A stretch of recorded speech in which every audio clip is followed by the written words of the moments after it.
Hello and welcome to episode 1234 of The Sleeper and the Bus. Oh, 1, 2, 3, 4.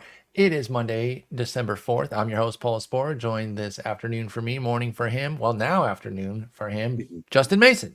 Justin, good afternoon. Yeah, we crossed the afternoon threshold. We did. You had your chat, so we're going after your chat today. I had an appointment this morning, so we moved it, but it is afternoon for both.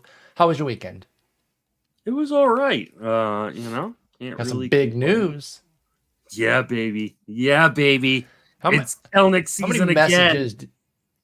How many messages did you get about it, or like tags and things? Because I know we went immediately to our group text message you. Mm-hmm. I'm sure people in like various other channels message you. Did you get multiple messages like, your boy, he's traded? I haven't yet. Surprisingly, I'm surprised. People are slacking in the off season. So you know what? It's off season, right? If he gets traded in season, you probably get a million alerts of like, oh my God, Justin. Well, of course, we're going to talk about that. We're going to get into it here in just a second. Then we're going to talk about some of the bigger movers here in these fall drafts. We do have a decent bit of data right now that we can kind of look at. They started on October 1st. So we're going to take from October. So ending on the 31st there, I think it's about 13, 14 draft sample. And then we're going to skip a couple weeks there in November and look at the last 2 weeks of November into December here. And that's another 7, 8 drafts and just see who's moving up and talk about why they might be. It's a couple guys that we've mentioned before. So for somebody like Tarik Skubal, we'll just have a kind of a passing mention of him. We've really gotten into the fact that he's going to be expensive. A couple other guys will maybe dive a little bit deeper than we have. And then some others we haven't talked about at all in the offseason. We haven't talked about them since summer. So I really want to see where you're at with regards to these price rises. And if you're interested, we just started a Gladiator with a bunch of listeners. So thank you for everybody who joined. And we're already in the midst of it. I took Mookie Betts. You took Kyle Tucker. So we're off and rolling there. But again, we got to go back to the beginning here. We got to talk some Jarred Kelenic. He has become one of your guys over the years. You're an adamant backer. And it was looking great to start the year. And then he happened to be who he is. He happened to go back to being Jarred Kelenic. Turns out the strikeout gains were completely fraudulent. I feel like I heard that somewhere, but that's okay. It's almost as if we should do more than a month before assessing a guy, but I wanted to get caught up in it too. So I was like, okay, maybe I am wrong. I'll take my L on Jarred Kelenic. I took the L too early, Justin. He was a piece of crap again. But 11 homers, 13 steals. He did kick a cooler, broke his foot. He's going to the Braves. I mean, of course, they're one of those teams where players go to, and you get a little bit more excited about them than when they were on another team. So let's just start with Kelenic going to Atlanta before we get into it. Obviously, it's a money dump deal for the Mariners, et cetera, et cetera. But just Kelenic in Atlanta, jokes aside, memes aside, is he moving up your board? Tangibly. Like, I'm not, 2, 3 spots, whatever, but is he like tangibly moving up your board? Probably not, because for all the pluses that Atlanta offers, I mean, it's a much better lineup. The park is much better for left-handed hitters. Ooh, can I guess? I know the negative. Ooh, what's the negative? Call me. Playing time. I don't know if it's necessarily. Oh, okay. I thought you were going to go the playing time angle. There's definitely some of that, because I think he takes over. I can't remember if it was like Richard Sands or someone in either our Discord or a different Discord, like mentioned, like he takes over the Rosario role, right? Strong side left field, right? Yeah, strong side left at the very least. Yeah, which is what I think exactly he takes over. I think one of the bigger issues is there is no path to being in the middle or the top of that line. Oh yeah. I should have tacked that on as part of the playing time, because his plate appearances are going to drop even if he is playing consistently, because Kelenic's going to be moving from, what is it, like top 4 with Seattle down to the bottom 3 or 4 of Atlanta. Yeah. So, I mean, he spent most of his time batting 4th, 5th, 3rd a little bit, 6th a little bit. And now if he gets above 7th, it's because there's a bunch that has gone wrong in Atlanta this year. Or he truly breaks out. Or he truly breaks bankably breaks out and they move him up. But yeah, even that, I'm not sure would get him all the way up to the top 4. Yeah, I don't think so. So, so I think it's a much better park for him. could he be like Josh Naylor-esque, like a guy who, like, hey, yeah, he's going to platoon, but like when he platoons, he's going to be pretty good. I could definitely see that. We're talking about a guy who, he's got a bunch of power. That is a short porch there for him to hit. So I thought you were going to mention a different Josh that he is now geographically closer to. And I thought you were going to mention maybe some Josh Lowe vibes. Could be, yeah. Do you hold out hope for that with Kelenic? Again, all the memes of you love him and he's your favorite player and all that. But when you really assess things, and the strikeout rate did go back up to 32%, but there were some positives to take. It was 416 plate appearances of a 108 WRC plus. Kelenic acquitted himself quite well against lefties. He was actually better in an OPS standpoint, 774 to 738. What is the chance that he goes full Josh Lowe this year and puts up a banger season? I mean, it's a different profile. Lowe is definitely a faster player. Mm-hmm. The thing about Kelnic's kind of situation in Atlanta as opposed to Lowe's situation in Tampa Bay is I don't think Atlanta cares quite as much about the outfield defense. I mean, they've put Marcell Ozuna in the outfield.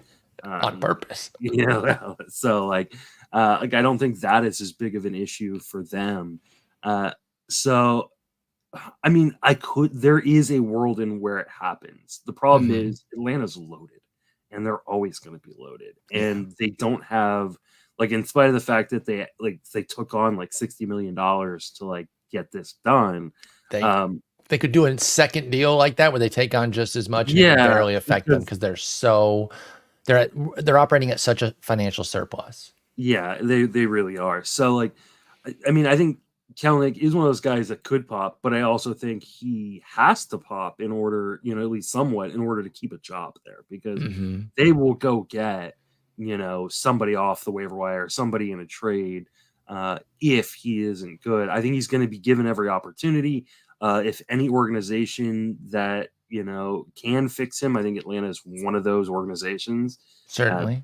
Because he definitely still struggles with breaking stuff, but ultimately, like, I'll take the gamble as long as the price is right. 50th outfielder off the board. Actually, hang on. Let me get a more proper update here of this. Using the secondary sample that we're using for our upcoming comparisons here. So the 5 drafts from mid-November through the 4th. Kelenic is the 51st outfielder off the board at pick 224. He smashed in between Stephen Kwan, Starling Marte, guys like Jack Sawinski, Jackson Chorio, Lars Nootbaar, Lourdes Gurriel are on either bookend of him. A, is that about the right spot? B, are you paying it for Kelenic? I feel like that is about the right spot, and there are definitely guys in that group that I would take him over, for sure. And then there are other guys where I go, I'll take Lance Nootbaar. Like, give me Nootbaar. Like, Nootbaar all day. In top 3 in the Cardinals lineup. Like, even if he did well. Yeah. Like, the injury and missing time was the reason Nootbaar didn't have the breakout that his proponents, of which I count myself among, that's the reason he didn't have his full season. But you go look at all the rates and everything, 367 OBP, the power came in a little light, but he still popped 14 homers and 11 steals and 503 plate appearances. So yeah, I like Nootbaar quite a bit, but I do think Kelenic is certainly draftable there. If you want to take a shot, I get it. We'll have to monitor to see if his price rises. It will. It definitely will. Will it get into, let's say, Riley Green, James Outman area in the 170s, do you think? I don't know that it gets quite that high. I don't necessarily have a problem with him over those guys, thoe. Kerry Carpenter's around 200. Sorry to interrupt. Just saying that'd be a full round. Carpenter, I think I'd prefer. Like, I think it's more bankable power. Yeah, like, he's going to play. Like, the problem with Outman, and I love Outman, but Outman's like a very similar player where, yes, he is. I could see him platooning. I could see him losing his spot completely. I also could see the breakout happening. So yeah. Outman's a wide range of outcomes. I would be equally unsurprised if he was an all-star as I would that he spends a month in AAA because of that strikeout rate. And Green is much more similar to Carpenter. And like, I think Green as long as Green is healthy, he's going to play every day. Yep. I just see zero upside in Riley Green. I don't know about zero, but I understand what you're saying. Like the Tigers aren't great. Well, I just don't think They have a ton of Green power has. either.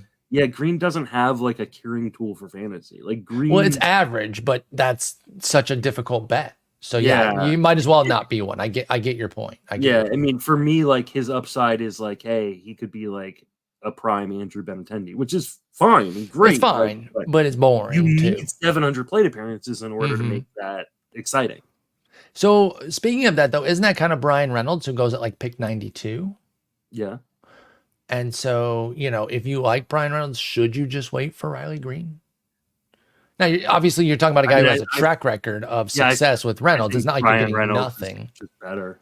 But I think you could make the argument that, Pittsburgh's lineup is still very top heavy in terms of like the top half of the lineup versus Detroit's, which is a little bit deeper, maybe not as quite as impactful on a, position by position basis, but like it's still, it's going to be better. It should continue to get better. I guess you could make that argument. I think he's trying to reach. I think Riley Green's trying to reach Reynolds' level. I don't want to give short shrift to Reynolds. He does have 3 straight seasons with 24, 27, and 24 homers. And Green, even if you give him a nice extrapolation on last year, is like 18, 19 homers. He hit 11. So if you give him like 650, 700 plate appearances, which is, of course, no guarantee, he still only gets 18. I didn't realize Green had Tommy John surgery. Yeah, it was a diving play. This was like at the peak of the Tigers season in the summer there when things are going well. And, of course, we lose Riley Green to an injury. But, hitter Tommy John isn't nearly as scary, so he's expected to be back and ready to go. But let's talk about some of the other. I still think of Riley Green as just like a prime Melky Cabrera, which is like a fine, it's totally fair, yeah, player. But you don't chase it. Yeah, like that's just not super interesting.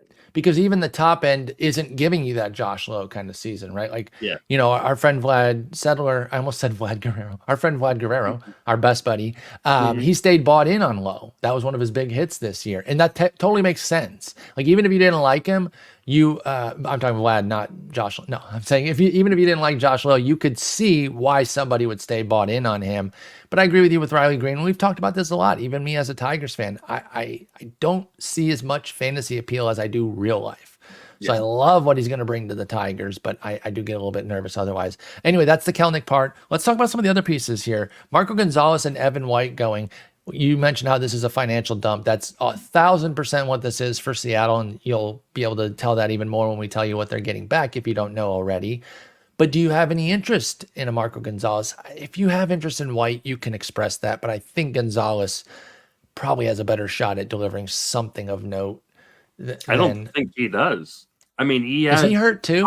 He had Tommy John in August. So yeah. Never mind that. That's right. As soon as I was saying it, I was like, I think he got hurt. I couldn't remember when. Yeah, so he's out for 100% of this year. And the Braves have already made it clear that he's going to be probably moved in another deal.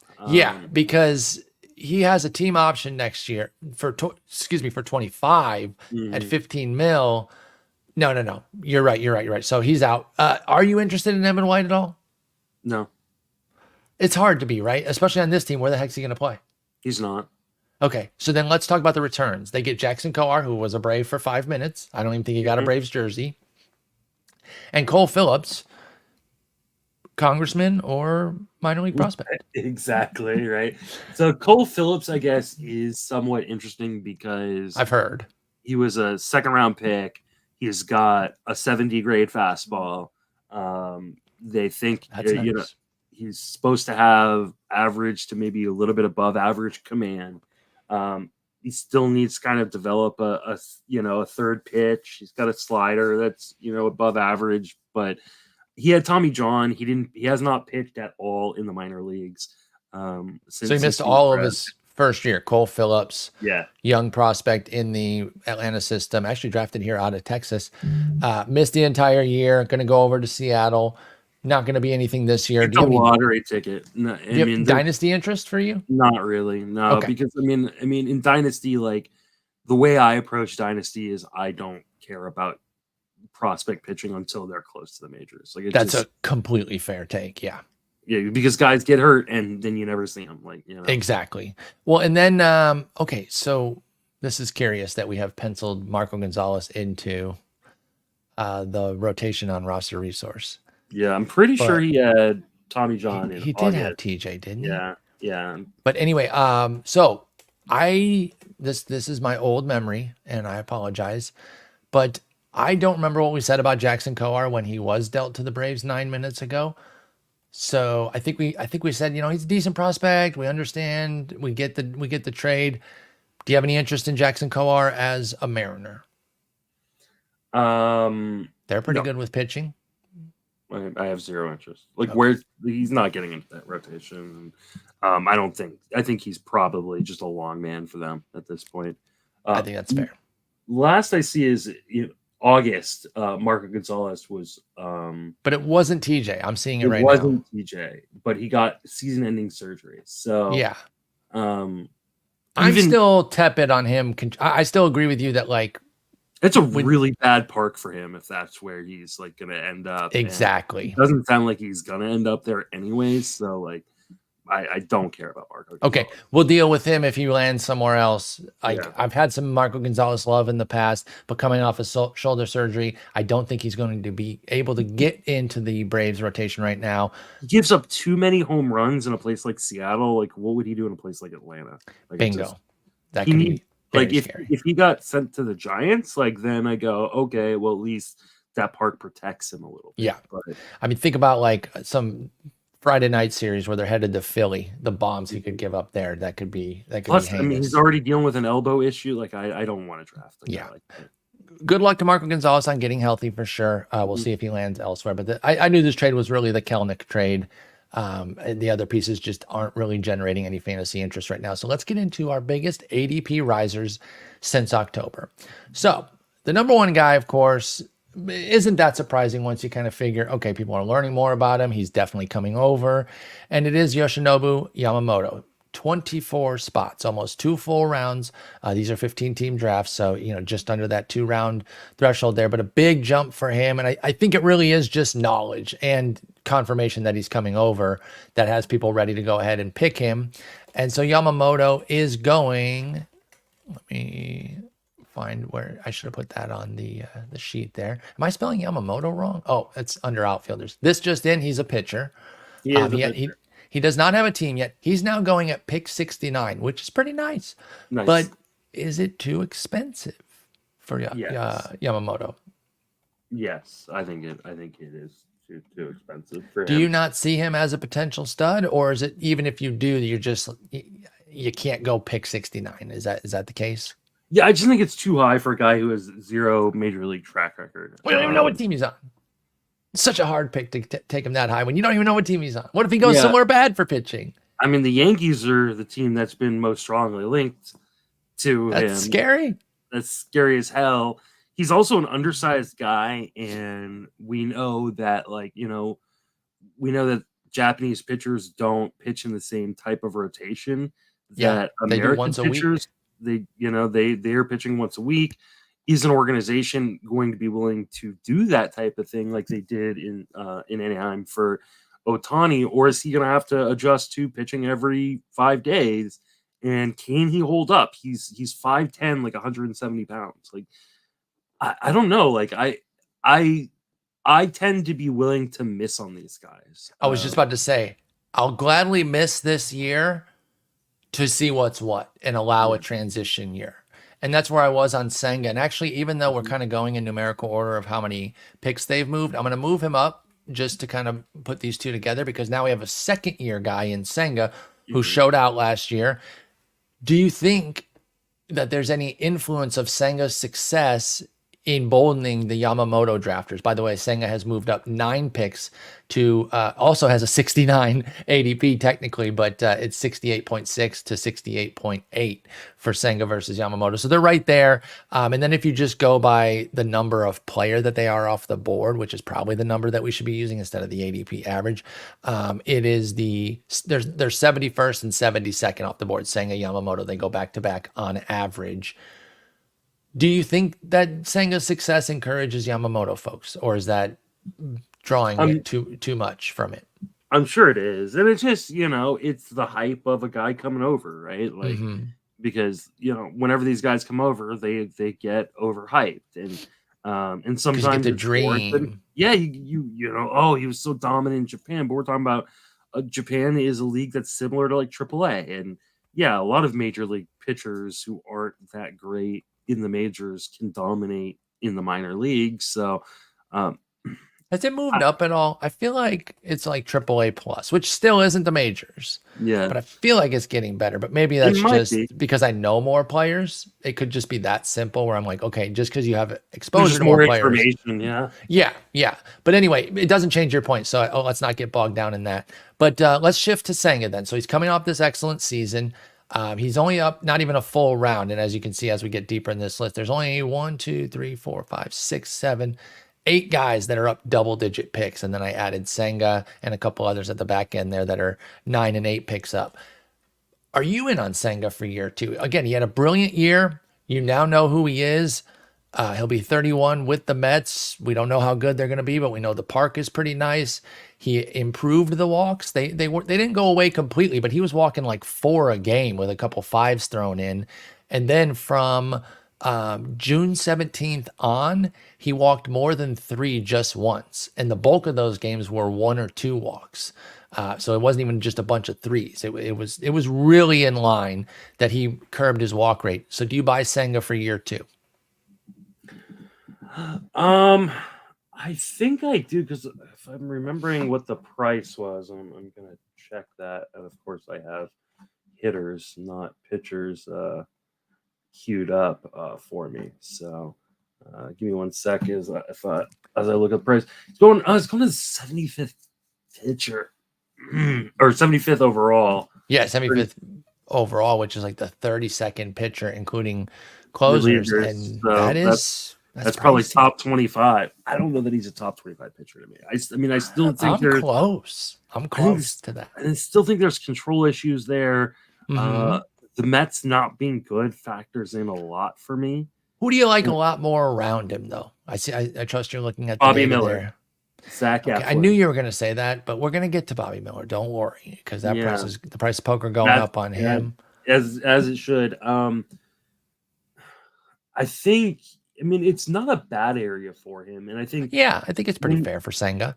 when you start getting outside the top 100, which he does fall out of every once in a while, and I think he Hmm. could fall out of at some point.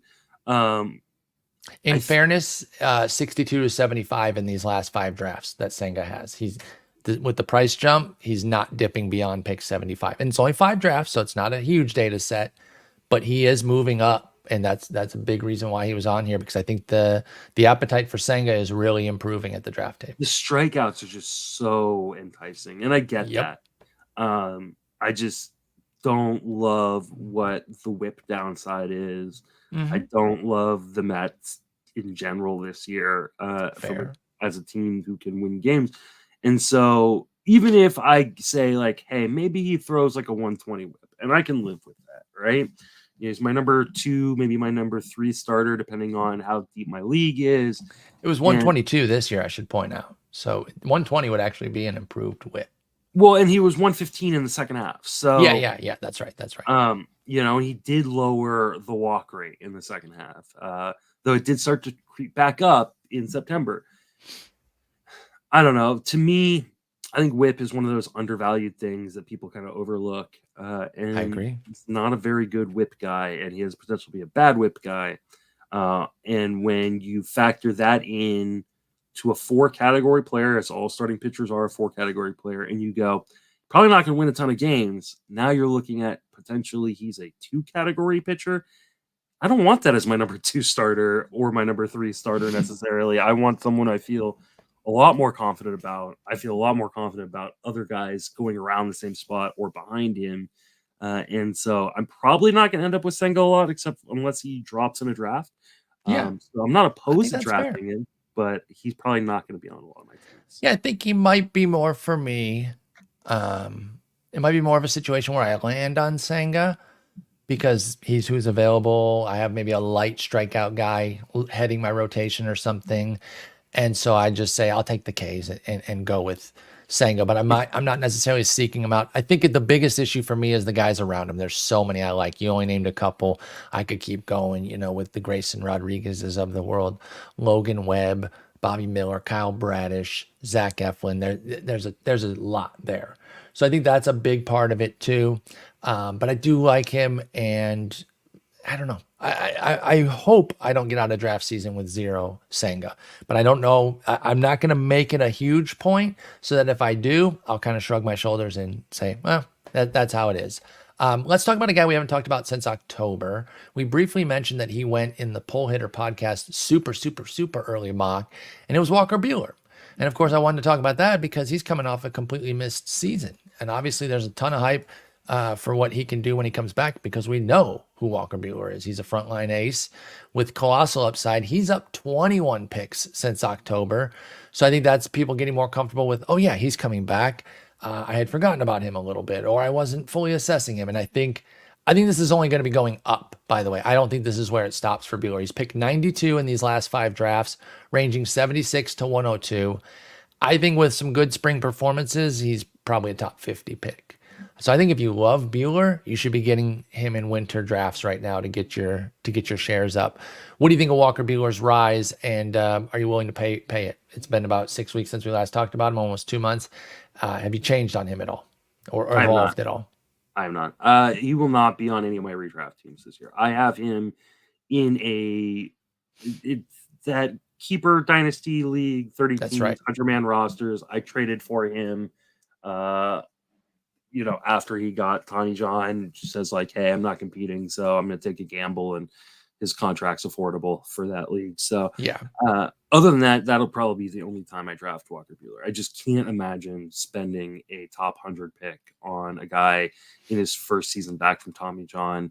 Had he pitched at the end of last season, I would probably be singing a little bit of a different tune, because I'm one of those guys that Buehler's one of those pitchers that the projections always hate, like comparatively speaking to where he actually produces. I think the projections have a hard time kind of capturing what he does on the mound.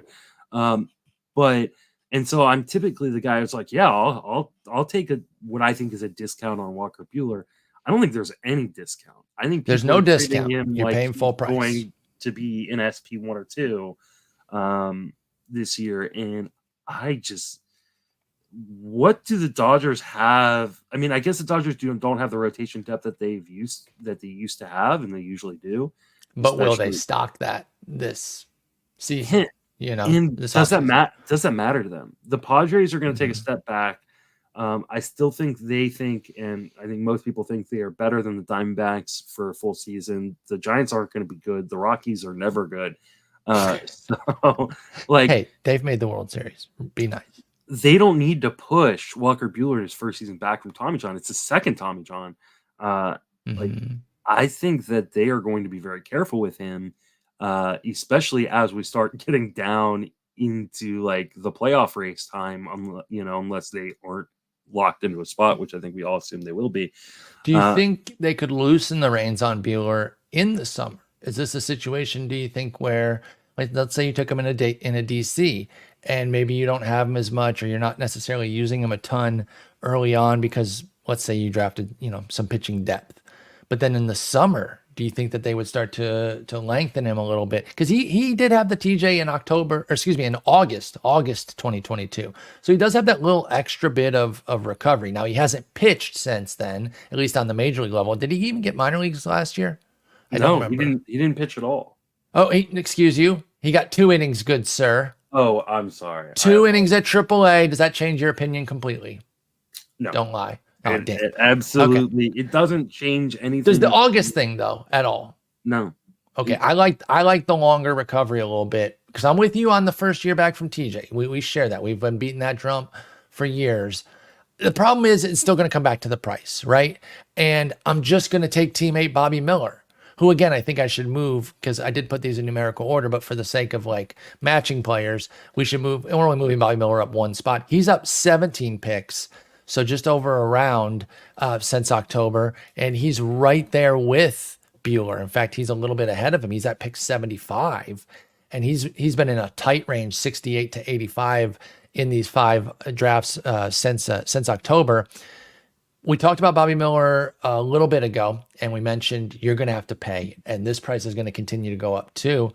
But I think we're both saying that we're much more comfortable buying Bobby Miller off of just 1 year, even at a more expensive price than paying for Buehler. Do I have that correct?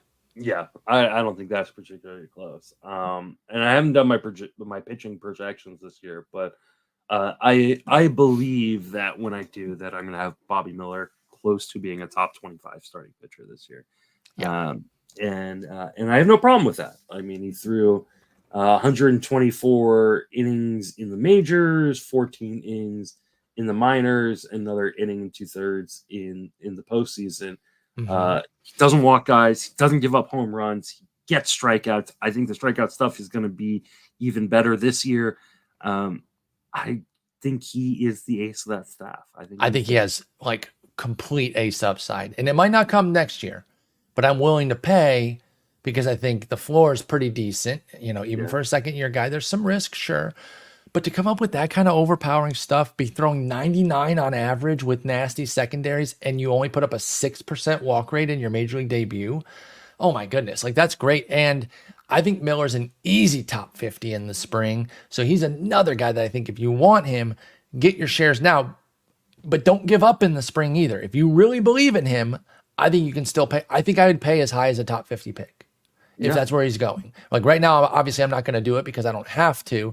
But even if come spring, he's going around the Freddie Peralta, Tarik Skubal range, and they're going 56 and 51 respectively, I'm okay having him there. I might go Skubal over him, but it's a choice. It's an open choice. So I love Miller. I can't get enough. I'm really excited about his upside. And I think it's just a matter of when he becomes an ace, not if. I agree. Yeah. All right. So let's move on from our 2 Dodgers here.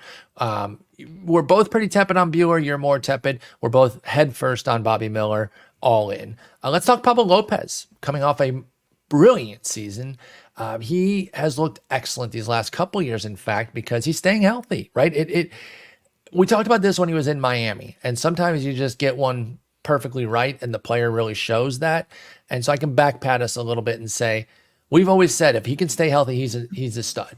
Like it's the health. It's 100% the health. The skills are there. And now I'm not want to back pat us too much because that's not difficult to see, but we did finally see it. $1.80 and $1.94 the last 2 years. He put up really strong seasons, upper 3s ERA, 375, 366, but 117 and 115 whip totals, a bunch of Ks, and decent, double-digit wins, 10 and 11, That just shows you the nature of wins because he got 10 in Miami. He goes to Minnesota, a much better team, and gets only 11. So that's just another exhibit in the vagary of win volatility. But we love Pablo López here.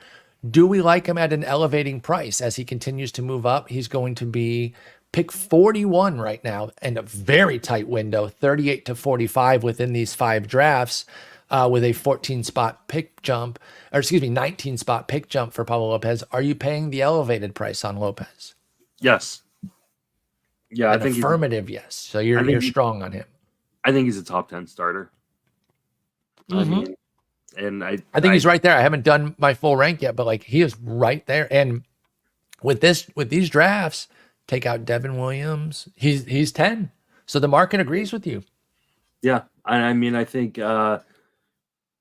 I think the only worry for me with López is health. And he's shown health the last 2 seasons. No reason to believe that he's not going to be healthy this year. I think he is a top 10 starter. I got no problem taking him where he goes. Yeah, I'm with you. Every pitcher's health risk. I say that stuff all the time, so I don't need to repeat that. So given that, I'm going to take the guys with the great skills. I love his skills, and I think there's upside in the ERA. Remember, he put up a 307 in 103 innings back in 2021. If he put up another low 3s ERA, nobody would bat an eye at that. That would not be surprising. ERA in the second half. Yeah. So if he kept that up and was more in the 320 to 340 range, nobody would be surprised. And I wouldn't even be surprised if his whip dropped along with that. But I'll take another 366, 115 for 194 innings like he did last year, Yeah. with the chance at getting more. So I love Pablo Lopez too. We're both very aggressive on him, and we will pay the premium. Let's jump to a hitter, our first one here. In fact, we've only got 3 hitters on the board. A lot of pitchers moving up in these fall drafts. But Matt McLain, a guy we have expressed some interest in, but it's been a while since we've discussed him. We've discussed, Spencer Steer, CES, your boy TJ Friedel, Ellie De La Cruz. We've been all around it there in the Cincinnati lineup. There's just so many guys to talk about. You can't get to all of them. So it's been a while since we spoke about McLain, and he's on the way up. Plus 14 picks for him, so just under a round jump. Are you ready to pay this premium? Because Matt McLain is going at pick 53. He's short and second eligible. Again, that's a round up from where he was. Are you ready to pay a top 50 pick, which is, very close to what you're going to have to pay? And I think he's another guy that could rise as the winter turns into spring. Are you ready to pay big for Matt McLain? I think I am. I have finished my second base projection, so his projection is done. I didn't even get him to 600 plate appearances just because I'm leaving in a little bit of wiggle room for, days off with a loaded bench that they have in Cincinnati and, Yep.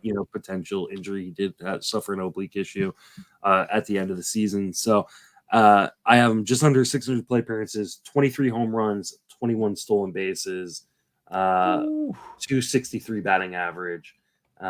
So I got the batting average coming back down a little bit, though not as far as Steamer. So I just think he's a good overall player. I think he's a 2020 guy with a decent average and potential for, batting average upside. We saw him at 290 last year. So get a hit at the top of one of the best young lineups in baseball. Yeah, I love Matt McLain. I thought there would be a little bit more of a discount, but everybody feels the way I do. So yeah, I'm not surprised that he's going where he's going. I had some wishful thinking with that, like, oh, maybe he's forgotten because he got hurt, and everyone else wants to flock to all the other Cincinnati guys. Nope, not even a little. Couldn't be less forgotten. Because listen, when you're drafting at this time in the year, it is a sharper pool. That's just the simple fact of it. It's more aggressive people that are more diehard, so they're not going to let things slip through the cracks. We'll see in spring if more casual leagues, and I don't say that to be nasty or to talk down on them, but just say if he's going in that like 70, 80 range in those drafts, you should be all over that, because I'll pay this price and I'll even pay a bit higher. I could pay inside the top 50 for Matt McLain if it comes to it, because I really believe in him and I love, love, love this lineup. So we're ready to pay the premium on him. We're in lockstep on a lot of these guys today. What about our boy Kyle Bradish? I forgot what we said about him when we talked about the pitcher bargains. I mean, I'm sure it was glowing because I'm obsessed with him. Yeah. So I'm just going to assume it was positive. I will pay the 11 pick upcharge that is going on him right now. He is up to pick 85 in these last 5 drafts, ranging 70 to 99. Are you paying a top 100 pick for Kyle Bradish? Yeah, I don't have any problem with that. He's not a guy that I'm looking at as like undervalued or like, oh, he's going to be on a bunch of my teams. But Agreed. I think he's going right around where he should. So he'll end up on a couple of my teams at this price. Gotta love the park the Bradish pitches in. Gotta love the changes that he made. I can't get over how weird it is to say that. You're right. It is. But we never said that, especially right-handers. And now we're like, dude, get a righty in Camden. That's awesome. Yeah, exactly. But yeah, I'm with you. Like, I loved him last year. Couldn't stop talking about him as a sleeper pick. I won't have as much this year, but I will still be in on him because I think 85 is a fair price. And I just think he's going to kind of do more of the same. ERA should go up because 283, I don't project that for anybody but like the top 10. But I'll take a 350 even with a 110 whip, 112 whip even. And I think he sets another high in innings. I think he goes up to the 180s this year. So I'm excited about Bradish. We don't need to beat that drum too hard because we do talk about him a lot. Let's talk Bryson Stott. Go to another middle infielder with power, speed, like Matt McLain. Now, is he a guy that if you miss McLain, do you quote unquote settle for Stott? He goes at pick 99 in these last 5 drafts. He does not have shortstop eligibility anymore. So pardon me for saying that. That was a last year thing where he had the dual eligibility. But of course, Trey Turner came and manned shortstop all year. So just second base, but that's okay. Pick 99, Bryson Stott, are you in? Yeah, I think I'm in.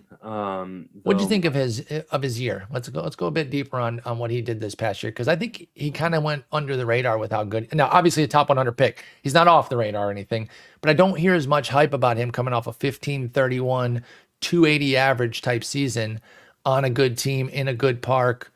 Should we even be more hyped about Bryson Stott? I don't know that we need to be more hyped about Bryson Stott. I do think that his season did go a bit under the radar. I don't think that people realize just how great he was all season long. But I do kind of expect some regression.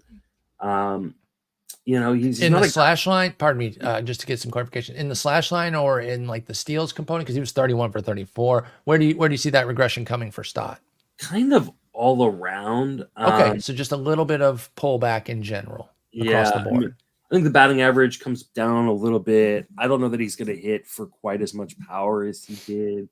I do have him for around the same amount of plate appearances, which I think is fair, because I think, he only really got to the plate appearances he did because of injuries that allowed him to kind of grab that starting role and then run with it and just hold it. Yep.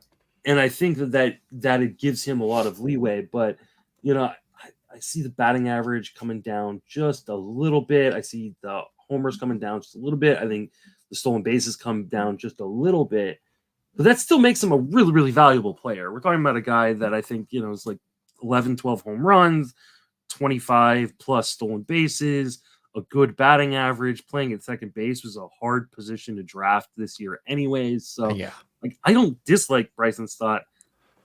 Will I get him a bunch at this kind of elevated price? Probably not, but yeah. I don't have an issue with him. I just wonder if last year is the ceiling. And it's a great ceiling, which is fine. Especially if he can stick around that area, which I think he probably will, and I'm projecting him to do that. But I don't think there's another level, and I'm looking more for the next Bryson Stott as opposed to paying for last. Exactly. Yeah. Again, we're in lockstep today, so I don't have a lot of disagreement, and I don't want to just rephrase what you said, but I see it very similarly where I'd rather just see if I can get the guy who's going to be that breakout, that kind of forgotten guy, because he was pushed down last year because he wasn't super impressive in 2022. He was in my breakout second baseman, if I can do a little horn tooting there. But yeah, I want to find that next one. It's going to be Oswald Peraza or somebody like that I'll jump on. Yeah. Not a bad price, but I'm probably just going to go somewhere else in that general vicinity. Even my boy Spencer Steer, unless I need the steals that Stott brings, I'd probably go for a Steer over Stott. Maybe like a Bregman. Maybe I just go full power and take like a Tristan Casas. So there's a few guys in that range that I'm probably not going to get Stott as much. Is he that different than Thairo Estrada going, 50 picks later? Probably not. And as much as I was negative on Estrada last year. Even Tommy Edman. There you go. That's an even better one. And both those guys are, dual and triple eligible. I just don't feel the urge to especially losing the shortstop eligibility, the dual eligibility. I don't feel like that urge, oh, I need to go get Bryson Stott. There's other guys who do kind of what he does 50 picks later. I think I'm more likely going to take a pitcher in that spot and then grab, a different guy later. Couldn't now this is coming off a big injury, but it also builds in a discount because of it. Couldn't Gavin Lux be this year's Bryson Stott at pick 264? I think that's exactly who this year's Bryson Stott is. Yeah. So that's probably where I'm going to go. It's not a bad spot for Stott. And if you need that speed there, it's a good team. He's 26. I co-sign it. I just won't be chasing him. I will land on him if I need the speed, but that's probably about it with Bryson Stott. Tarik Skubal, I mentioned, we've talked about him enough. We've been talking a lot, but it's another 10 picks up. He's going to keep rising. Yeah. And I just wanted to point out one more time that if you like Skubal and you think you're going to get him in anything resembling a discount, I'm here to disabuse you of that notion. He's picked 51 now. 48 to 56 is his range. That is remarkably tight. Where does this go? How high does it go over the winter and then into spring? He comes out, starts dealing 3-4 innings a pop early in spring, and then gets into the 5-6 innings. Like, if he has a great spring too, like, what do you think Skubal's legitimate peak is as a draft price? Like, we haven't even hit the point where pitchers start getting pushed up. Yeah, exactly. Exactly. Because a lot of these guys, what were the dates you're using again? I just want to. I did October as one sample, so the 10-1 to 10-31, and then this second sample is 11-10 to 12-04. Okay. So it's a 5-pick, a 5 draft run there. All right, so he's currently going in that kind of that 5 draft run. He's currently going to pick 51. Mm-hmm. I think he pushes ahead of Glasnow and Lopez. Like, is there a world where he pushes ahead of Gallen in Kirby? Like, I think there is. Like, I think Seems like it. I think Seems like it's possible. I think he could find himself as like the number 6 starting pitcher, which would put him like firmly in the second round. Oh my goodness, for Tarik's freaking once all the pitchers move up. Because right now, Gausman is the number 6 starting pitcher because Ohtani's on the list, but he's not. I would take Skubal over Gausman. I think that there's an argument for that. I don't think I would take him over the next guy, which is Luis Castillo. I would not. I love Castillo. And I'm not taking him over Wheeler, Burns, or Cole or Strider. Yeah, that's more to me move Gausman down than it is Skubal all the way up to there. But again, it's a familiar refrain that I've been saying, but some of these guys that if they're on this list today and you like them, get your winter shares because they're probably going to continue to go up unless negative news comes out about them. I feel if you're taking him there, then you have to pair him with a 200 inning starter because I just don't know what you can reasonably project Skubal for in terms of innings. And if he's healthy, I think he gets 180 easy. If he's healthy, part I understand is doing a lot of work there, but I don't see them holding. Never seen that kind of workload from him. Correct. 149 is Skubal's max, and that was back in 2021. So I understand the reluctance there. I'm not saying that you're out of pocket for that. Yeah. I just don't think Detroit's going to hold him back at 27. So like if you could pair him with a Gallen, with a I'm trying to think of like a workhorse kind even of a Gausman. He's been a workhorse. Logan Webb. The hard part is there just aren't that many workhorses. A frame for Valdez? Yeah, I would do that. Webb and Valdez are kind of the righty-lefty workhorses in my mind of the ALNL. Like I see them as kind of when I'm betting on innings, I go for them. So I'll take one of them, Fromber or Webb, with my Skubal, and then I feel really good about that duo. Yeah. That would comfort me there. That is so high to take a guy with this track record. I can't believe the market is that. Like, I love it because I thought this was going to be the market for Reagans, and for some reason it completely shifted. I mean, rightfully so. Like, not saying anything negative about Reagans, but like I understand, and I'm in on why everybody is excited about Skubal. And when I do my pitching projections, I'm gonna have a really hard time not getting him up there.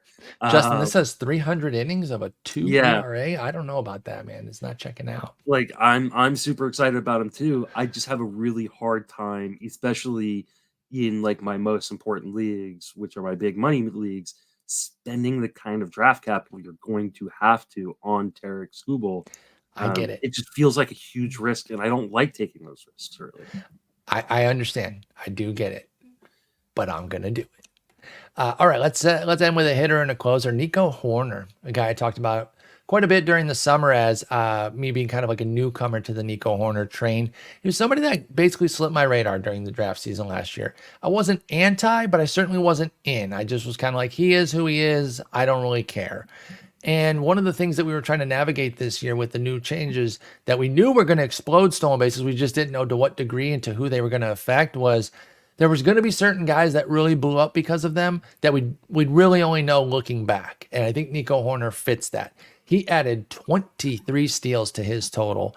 He did add playing time too, from 517 to 688 plate appearances, but that's not all. Obviously, he ran at a much higher clip, going from 20 to 43.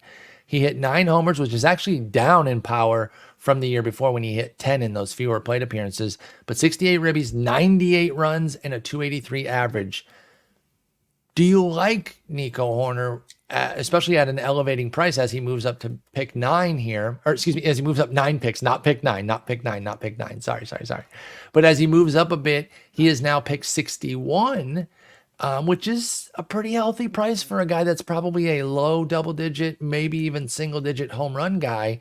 Are the 43 steals and the 90-plus runs and a decent batting average worth it for Nico Hoerner? Dual eligible at pick 61, up 9 picks from that October set. What do you think of Nico? Okay, so oh yeah, because you have your data now too. I do. I what I was trying to do was pull up my projections for him last year because I was really high on Nico Hoerner. And I loved him. My projections for him last year was 10 home runs, 19 stolen bases, which seems crazy. You missed a little bit there. And a 289 batting average. Okay. I feel like I got a pretty good projection. It's not bad. Obviously, I was off by 20 something stolen bases. But like I was pretty high on him. I'm even higher on him this year. Like I did his projection last night. And I've got him for 10 home runs, and 40 stolen bases, a 291 batting average.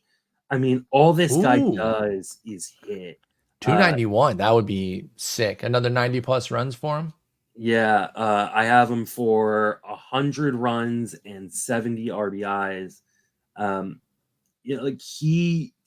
like I said, all he does is hit. I mean, the dude is just insane in terms of his zone contact ability, which, if you listen to the podcast, you know I love zone contact. You are a fan. I mean, it's a good indicator, right? Like, yeah, he has the 3rd highest zone contact in all of baseball. Only Luis Ariz and Steven Kwan had better zone contact numbers. He's not popless, though there isn't very much pop. But he's not one of those guys where pitchers are going to just try to, hit the bat out of or pitch the bat out of. Yeah, exactly. Like, he can get him for I think there's a world, and it could be this world that we live in right now, where Nico can hit like 15, which isn't, amazing. But moving from 9, 10 the last 2 years to 15 is a healthy jump, especially if it comes with another 30 something steals. That 291 average that you said were you looking at him maybe getting up to 290s because he's only had a 300 and a 312 BABIP the last 2 years, and like maybe there's some upside there? Because I agree with that. He doesn't even need like a crazy BABIP. Like a 320 for a guy like this would not be an out-of-pocket BABIP, and you're adding a bunch of base hits. Hopefully those would be singles with nobody on second, so maybe some more steal opportunities. Now, I probably won't project Nico for more than 43 that he did this year, but like, what'd you say, 30-something? Yeah. I'll take 30-something.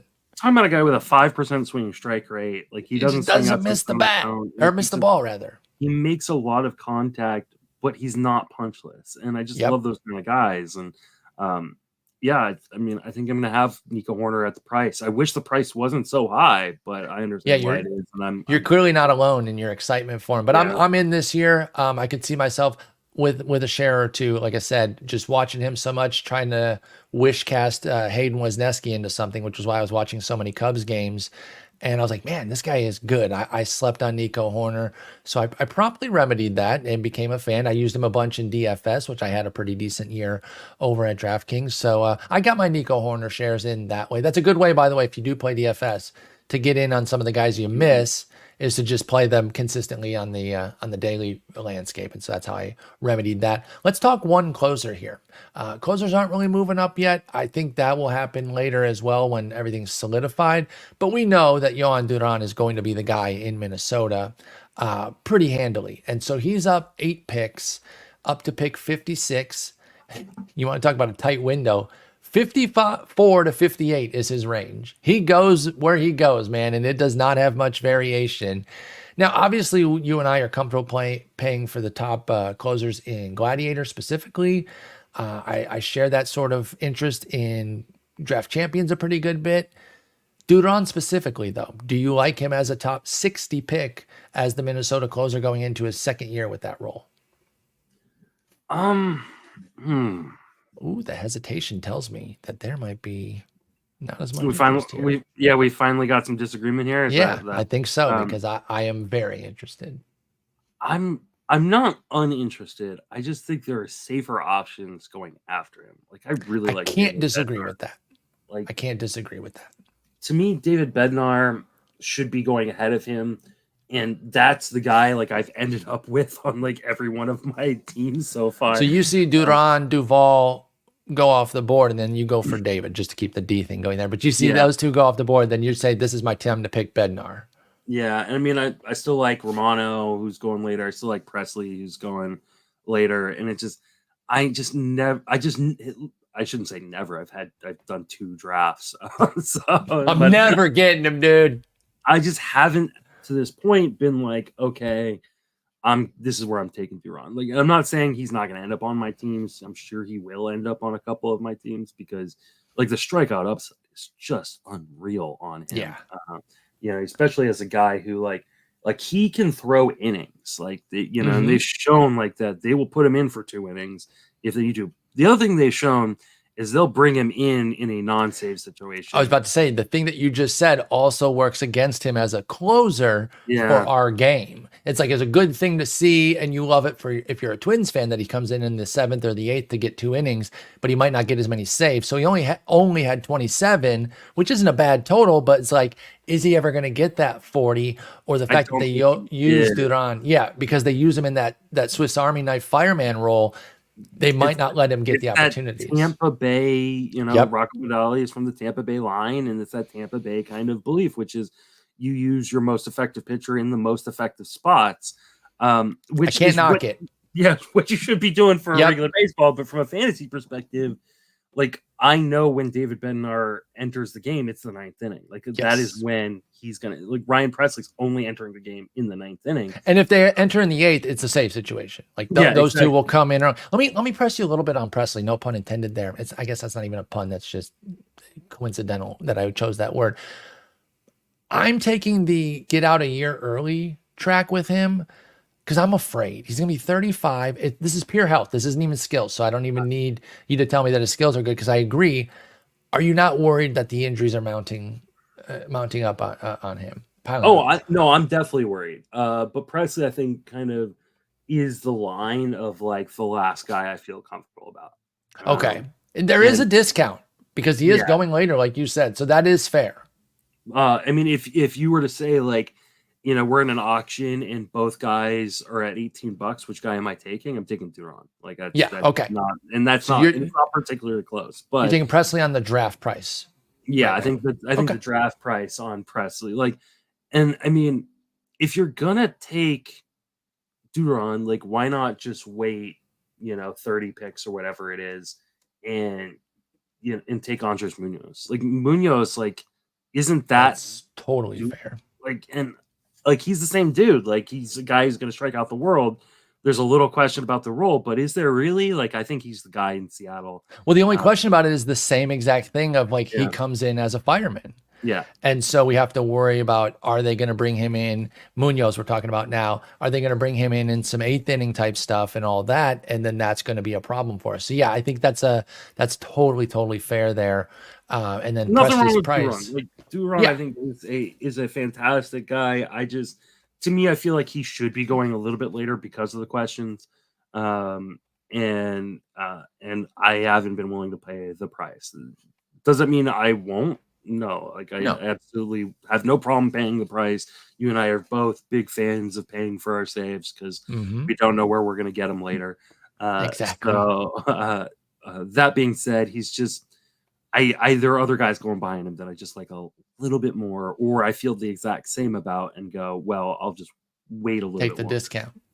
Yeah, I've got no issues with that. So we don't have as much of a disagreement as I thought. I will still go out for Duran, but I get that there are some questions there and that his real life value might be a little bit different than his fantasy value because of those 7th, 8th inning outings that can happen sometimes because he is so good and they want to bring him in for that. So, yeah, he's the biggest rising closer right now. That's why I figured we'd get him on there. But yeah, some interesting guys here that we're mostly in on, even despite these price increases. Let's start moving up some guys that we don't care about, though, guys. Start drafting the guys that we cannot stand. And move their prices up. Don't move the prices up with the guys that we like. But I'm eager to see what happens with our folks here in the Gladiator because we do have a lot of listeners in there, and obviously they know the players that we like. Are they going to jump us on some of them? I think that's a certainty. What are you looking to do with your second pick since you picked before me? I mean, it's so hard to know. I mean, I picked 8th, so I got what 23.